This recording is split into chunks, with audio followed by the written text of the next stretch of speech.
ایک یتیم جو نہ لکھنا جانتا ہے نہ پڑھنا جانتا ہے، عرب کے ایک ایسے ماحول میں پیدا ہوا جہاں ایجوکیشن کا نام و نشان نہیں ہے، اور ابھی آپ کو ایک چھوٹی سی ریاست بھی پوری طرح نہیں ملی مدینہ کی، اس میں بھی چاروں طرف آپ کے دشمن۔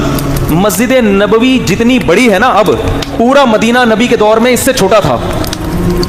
سمجھ میں آ رہی ہے؟ جو مدینہ شہر تھا نا، آج جو مسجد نبوی ہے مدینہ شہر اس سے چھوٹا تھا۔ کوئی ماہر آدمی ہو نا، آپ کو بتائے گا مسجد نبی کے اندر یہاں حضرت ابو بکر کا گھر تھا، یہاں حضرت عمر کا گھر تھا، یہاں حضرت ابو ہریرہ آیا کرتے تھے، یہاں یہ ہوتا تھا، یہاں پوری مسجد نبی کے اندر پوری مدینہ کی تاریخ ہے۔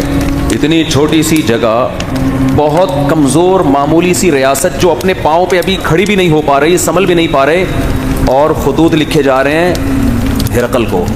ہے بھائی، خطوط کس کو لکھے جا رہے ہیں؟ بڑے بڑے ملکوں، اس وقت ایسے جیسے رشیا، امریکہ اور برٹش، ان حکومتوں کو خطوط لکھے جا رہے ہیں۔ اس میں کیا کہا جا رہا ہے؟ انی رسول اللہ علیکم جمیعا، مجھے گاڈ نے میسنجر بنا کے بھیجا ہے کہ اس کی طرف۔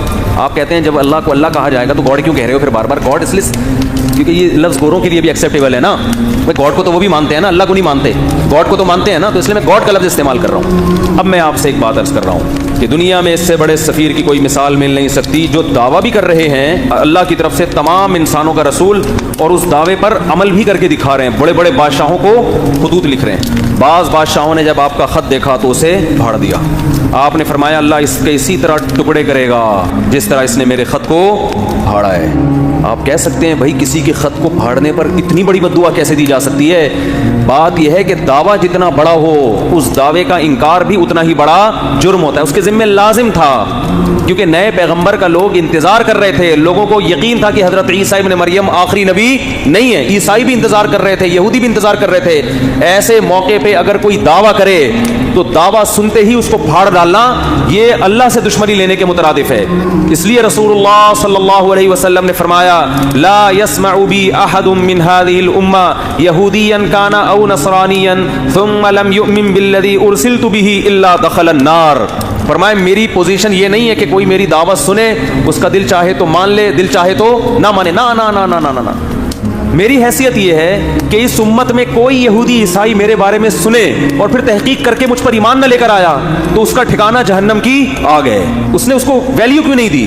بالکل اس کی مثال ایسے جیسے کلاس روک کر ایک شخص کہہ رہا ہے مجھے پرنسپل نے بھیجا ہے، اور ٹیچر اس کی بات کو لفٹ کرانے کے لیے تیار نہیں ہے، تو آپ کیا سمجھتے ہیں پرنسپل چھوڑ دے گا اس کو؟ اور وہ کہہ بھی رہا ہے کہ میں سب پوری کلاس کے لیے پیغام لے کر آیا ہوں، اور پیغام بھی بہت اہم ہے۔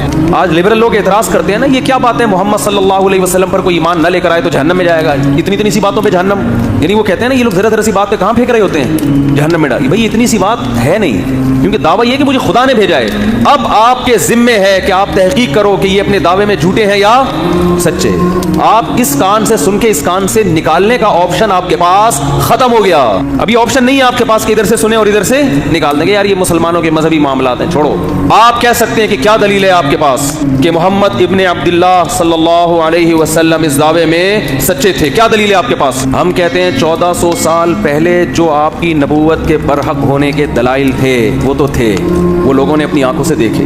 1400 سال کے بعد جو آپ کے برحق ہونے کے دلائل ہیں وہ پہلے سے بھی زیادہ ہیں، وہ اس سے بھی زیادہ ہیں۔ اگر خدا محمد صلی اللہ علیہ وسلم کو میسنجر بنا کے بھیجتا اور یہ نہ کہتا کہ یہ آخری پیغمبر ہیں، تو خدا کے ذمے محمد صلی اللہ علیہ وسلم کی تعلیمات کی حفاظت بولو نہیں تھی۔